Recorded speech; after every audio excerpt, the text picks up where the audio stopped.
আমন্ত্রণ জানাচ্ছি 1 মিনিটে খেলার খবরে, সাথে আছি আমি তসলিমা তিথি।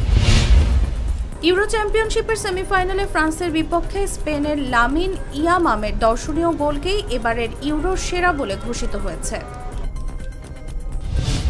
পরপারে পাড়ি জমালেন কমনওয়েলথ গেমসে সোনাজয়ী শুটার আতিকুর রহমান। দীর্ঘদিন ক্যান্সারের সঙ্গে লড়াই করে আজ বুধবার আনুমানিক সকাল 10টায় শহীদ সোহরাওয়ার্দী হাসপাতালে ইন্তেকাল করেছেন তিনি। মৃত্যুকালে তার বয়স হয়েছিল 59 বছর।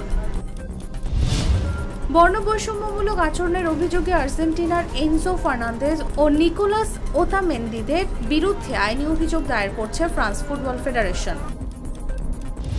হার্দিক পান্ডিয়ার সম্ভাবনা উড়িয়ে ভারতের নতুন টি-20 অধিনায়ক নির্বাচিত হয়েছেন সূর্যকুমার যাদব, যদিও বোর্ড থেকে এখনও আনুষ্ঠানিক ঘোষণা দেওয়া হয়নি। অজ্ঞাত এক ব্যক্তির গুলিতে মারা গেছেন শ্রীলঙ্কা অনূর্ধ্ব-19 দলের সাবেক অধিনায়ক দামিকা নিরসনা।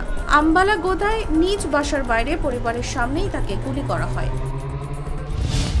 এখানে শেষ করছি 1 মিনিটের খেলার খবর। ধন্যবাদ এতক্ষণ সাথে থাকার জন্য।